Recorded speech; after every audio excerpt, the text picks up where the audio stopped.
ถูกต้องเป็นคำตอบที่ถูกต้องเดี๋ยวอาตมามันจะมีหลายคนเดี๋ยวสรุปเรื่องกำหนดพุทโธเบื้องต้นใช่มันเหมือนไม่คำพอจิตมีสติอยู่กับลมหายใจมันจะรู้สึกว่าหนักเหมือนกันนับลมหายใจก็เหมือนกันเป็นกุศโลบายในเบื้องต้น แต่ถ้าเพื่อเราปล่อยพุทโธหรือปล่อยการนับแต่รู้สึกจิตจะเริ่มมีนิวรณ์แล้วก็กลับไปนับหรือกลับไปพุทโธต่อก็ได้ทีนี้พอสติตั้งมั่นพอสมควรแล้วจิตใจก็จะดำเนินไปแบบค่อนข้างจะอัตโนมัติทีนี้ก็จะเป็นช่วงที่อาจจะเกิดนิมิตต่างๆก็ได้ที่นิมิตส่วนใหญ่นี่อย่าไปสนใจมันเลยแต่ถ้าเป็นนิมิตเกี่ยวกับกายบางทีก็จะเห็นโครงกระดูกเห็นหรือว่าเห็นร่างกายเน่าเปื่อยเป็นต้นหรือเห็นเส้นผมเนี่ยใช้ได้อันนี้เราก็พิจารณาได้แต่พิจารณานี่ก็คือเพื่อเห็นความไม่เที่ยงเป็นทุกข์เป็นอนัตตาแล้วแต่ทีนี้ถ้าเราพิจารณานิมิตที่เกิดขึ้นอย่างเส้นผมเป็นต้นนั้นเริ่มจะคิดปรุงแต่งต่างๆแสดงว่าพลังจิตไม่พอกลับไปอยู่กับลมหายใจตั้งต้นใหม่เพราะว่าถ้าไม่ระวังนี่การพิจารณาโดยปัญญาจะกลายเป็นการปรุงแต่งนี่ก็ต้องระวังในตัวนี้แต่ปัญหาของโยมในตัวนี้ก็คือวิชิกิจฉาเป็นนิวรณ์ข้อที่5ว่านี่มันใช่ไหมมันไม่ใช่เนี่ยตัวสงสัยนี่จะเป็นตัวทำลายการเพียรอย่าไปสงสัยมันเลยถ้าเป็นกายนี่เป็นส่วนหนึ่งของกายพิจารณาแต่ถ้าเห็นพิจารณาเพื่อเห็นความไม่เที่ยงความเป็นทุกข์เป็นอนัตตาขอใดข้อหนึ่งก็ได้แต่ถ้าเริ่มมีอาการคิดปรุงแต่งคิดโน่นคิดนี่แล้วหยุดเลยกลับไปอยู่กับลมหายใจOkay, English question? Somebody at the back there. I'm sorry? Anapanasati. Yeah, well, Anapanasati has been sometimes called like the king of Buddhist meditation practices. It's been was used by the Buddha himself. Many of the great enlightened masters have used this as their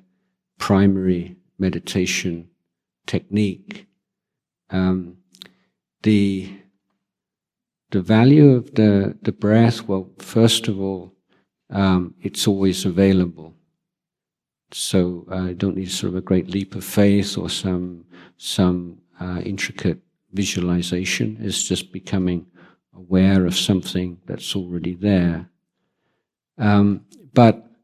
also it's because it's so uninteresting. It's so boring. This is something I was mentioning earlier on. How is it you can be completely, absorbed in a movie or music or something? It's because you're not actually having to do any work. It's holding you there. It's bringing you in. It's doing all the work. And if you do some kind of brain scans of people who are watching TV or something, and they don't have any thoughts of the past or the future, they're right there with what's on the screen. But the brain waves are very similar to those of someone who's under hypnosis. So that's not going to produce a samadhi. But with the breath, you have to make an effort. If you don't make the effort, your mind won't stay on the breath. So this is where the skill is involved. And you have to be able to find a motivation. Well, why stay with the breath? Because if you don't really have some sense of interest and motivation in the practice, then after some time, mind will get drowsy or you get pulled away into thoughts of the past and the future. So it's really thinking about it. What is the value of this? Why is it worth doing? How can I create this kind of relationship between the mind and the breath as such that the mind will choose to stay with the breath. There's a huge amount of things I could talk about Anapanasati. Maybe I can speak with Ajahn Amaravati afterwards. He's a master, and he's. But I would just say that one of the things I'm interested, and I think everyone's interested, is like how do you create a bridge between what you do when you're sitting with your eyes closed and your everyday life, you know? And my answer to this is in terms of what we call the four right efforts, and in the Eightfold Path, which are firstly to prevent unwholesome, negative mental states from arising in the mind. Secondly, in the case that you can't prevent that, then dealing effectively with negative mental states that have arisen, introducing into the mind wholesome mental states that are not yet there, and then taking care and further developing those that have already appeared. So there's four kinds of right effort. So if you look at meditation, whether it's Anapanasati or any other, what is it you're actually doing when you start to meditate? You're trying to create a relationship with the breath in such a way that unwholesome mental states that have not yet arisen will not arise. And in the case that you're unsuccessful, that your mind gets distracted or becomes agitated or sleepy or whatever, then you're learning skillful means of returning the mind to the breath and abandoning. And then you're also trying to introduce into the mind we call the bojjhangas or enlightenment factors, beginning with mindfulness, investigation of Dhammas, and so on. And when those wholesome mental states have arisen, you're learning how to take care of them and to develop them further. So you can look at Anapanasati in terms of a very specific and very focused attempt to apply the four right efforts. Now, in your daily life, you can take that same kind of standard. So you're going to work in the morning, let's say, driving to work. You know, what are the kinds of unwholesome mental states that may well arise, where you might get irritated with people who drive selfishly, or when you come to a roadblock and you need to get to work in time. So your practice there is, how can I get to work without unwholesome mental states arising in my mind? And if there are unwholesome mental states arising in my mind while I'm on the way to work, how can I deal with them most effectively? Or are there any particular wholesome qualities that I could cultivate on my way to work? And if there are those already, then and then while I'm at work, while I'm at home, you can divide the day into different sections and be looking at through this framework of right effort.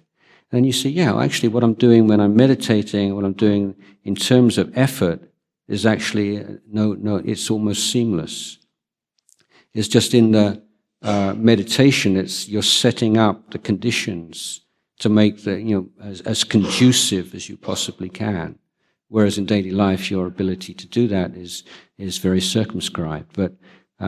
if you feel that you're basically putting forth these kinds of efforts wherever you are, then that sort of complete disconnect between meditation and the rest of your life starts to dissolve.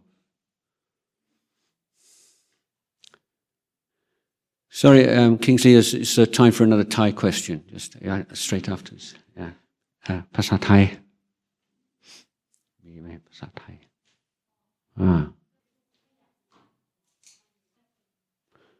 ลูกอยากอยู่คนเดียวหรือว่าแม่อยากจะอยู่คนเดียว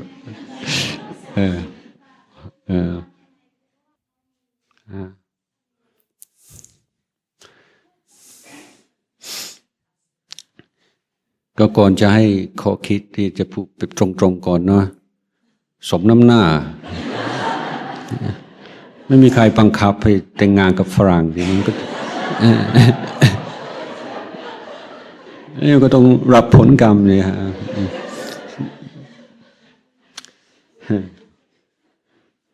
อย่างไรก็ตามนี่ก็ต้องถือว่าเด็กวัยรุ่นนี่เหมือนเป็นบาร์สัก2-3 ปีฮะก็ต้องอดทน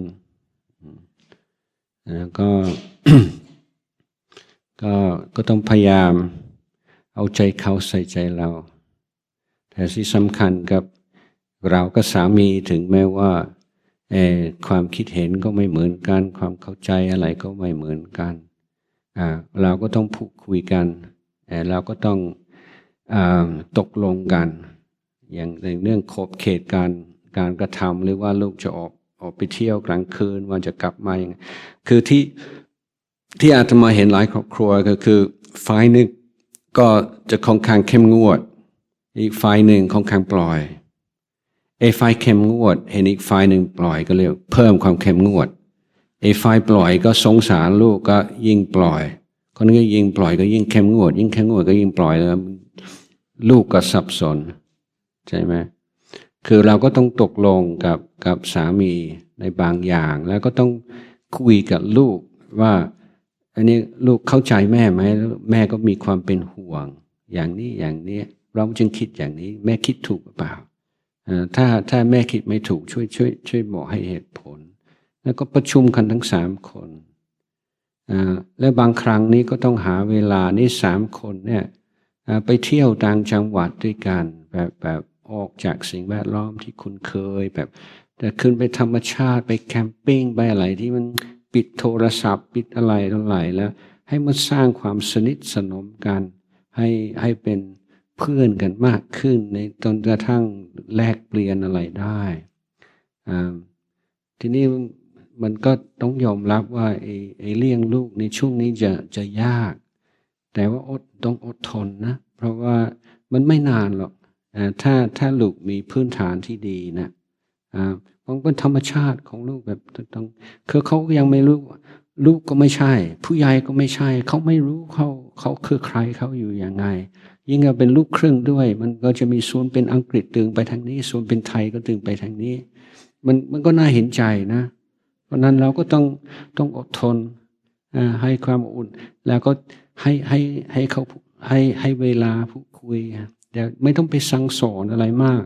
แต่เราพูดว่าเนี่ยอยากให้ลูกเข้าใจแม่ก็เป็นความห่วงอย่างนี้อยากฟังลูกว่าคิดยังไงให้ลูกรู้สึกว่าเราไม่ได้มองเขาเป็นเด็กแล้วก็ให้เกียรติเขาเป็นผู้ที่เริ่มเป็นผู้ใหญ่แล้วเริ่มจะมีความคิดของเขาเองแล้วอยากฟังเหมือนกันอยากจะเรียนรู้นะอดทน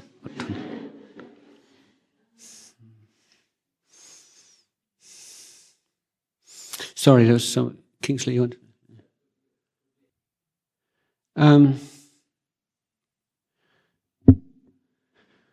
Yeah, you mean within the mind rather than external distraction?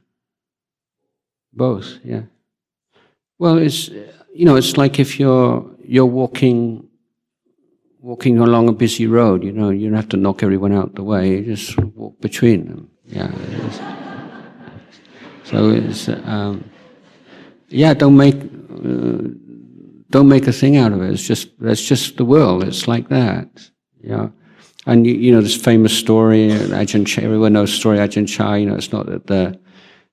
the sounds are disturbing you; you're disturbing the sounds. But that's not just with sounds, but the thing constantly to be observing is we call vibhava tanha. It's not the thing itself. It's not wanting it to be there. And if you can let go of that one, then a lot of the stress of distractions will disappear. Yeah, it's just like that. It's okay. I can be with this. It's like the Buddha says, make your mind like the air, make your mind like the earth, make your mind like the fire. So there are these things there, but they're not disturbing to you. They're there, and you're here. You're the one who knows and being aware of things. In terms of internal distractions, if there's a lot of agitation in the mind, then that's not merely like a meditation problem to be cured with a particular meditation technique. It's often an indication of some imbalance or something in daily life which needs to be dealt with, a lack of simplicity, too much going on, really. So we can't really expect, you have so many things to attend to and to deal with. I mean, it's just too much to accept. You sit down and you close your eyes and all that just, disappears like turning off a switch. There's a momentum of thought that we have to acknowledge. And if it is a recurrent and serious problem in meditation, you have to think, are there ways of reducing the amount of stuff that I have to deal with in my life? But in terms of technique, very simple. If you're going to sit in meditation, and you know that there is something that's pretty likely to pop up in your mind, something that you're worrying about, some conflict with somebody that pretty sure when your mind becomes a little bit more relaxed, it's going to pop up because it's been in your mind for the past hours or days. So you can make a determination, that I won't indulge, I won't follow those thoughts. So, like the actual arising of a thought, so that's vipaka, that's just the result of previous karma, previous thoughts, previous actions. But the crucial moment is when you assent to it, or you take hold of it, and then you make something out of it. So you can't make a determination, I'm not going to think about this at all during the meditation. But you can say, I'm not going to harbor, or I'm not going to indulge in those thoughts. So if you put that instruction into your head right at the beginning of the meditation, then it's right there. It's almost like at the front of your mind, or in the top drawer, if you like. So that when that particular thought, that particular theme pops up, then you remember, because it's just so fresh in your mind. So there is a place for making giving yourself certain specific instructions at the beginning of a meditation. Say, don't get caught up in that, or this is not the time to work this one out. And that's just enough of a prick to mindfulness to allow you to put it down right at the beginning when it first appears in your mind. Okay, I have time for one more question. Yes. เราจะไม่อะไรนะมัน คือทิฏฐินี่เรามันมีข้อสังเกตหลายอย่างเช่นพุทธองค์เคยตรัสไว้ว่าถ้าเรารักษาศีล5ให้บริสุทธิ์แล้วเราดูถูกคนที่ไม่รักษาศีลเราถือว่าเราสูงกว่าเขาเพราะศีลของเราเศร้าหมองมันไม่บริสุทธิ์เสียแล้วนั้นถ้าหากว่าเราทำความดีเรามีคุณงามความดีอะไรก็แล้วแต่อยู่ในตัวเราและเราเพราะมีสิ่งนั้นอยู่ในตัวเราก็ยกตนข่มท่านอันนี้ก็จะเป็นลักษณะติดดีหรือว่าถ้าเราทำดีเพราะเรารักความดีมันก็ไม่มีปัญหาแต่ถ้าหากว่าเราอยากจะเป็นคนดีเราอยากจะให้คนอื่นเห็นว่าเป็นคนดีแล้วเวลาคนหาว่าเราไม่ดีแล้วเราก็น้อยใจเสียใจอันนี้ก็แสดงว่ามันติดดีใช่ไหมมันติดภาพพจน์เพราะว่าความดีของเราเนี่ยเขาจะสรรเสริญนินทามันก็ไม่มีผลต่อความดีตัวจริงใช่ไหมแต่ถ้าติดดีแบบว่าต้องการให้เป็นที่ยอมรับว่าดีและต้องการให้คนมองเราเป็นคนดีอันนั้นแหละก็จะทุกข์ตรงนี้Well, that's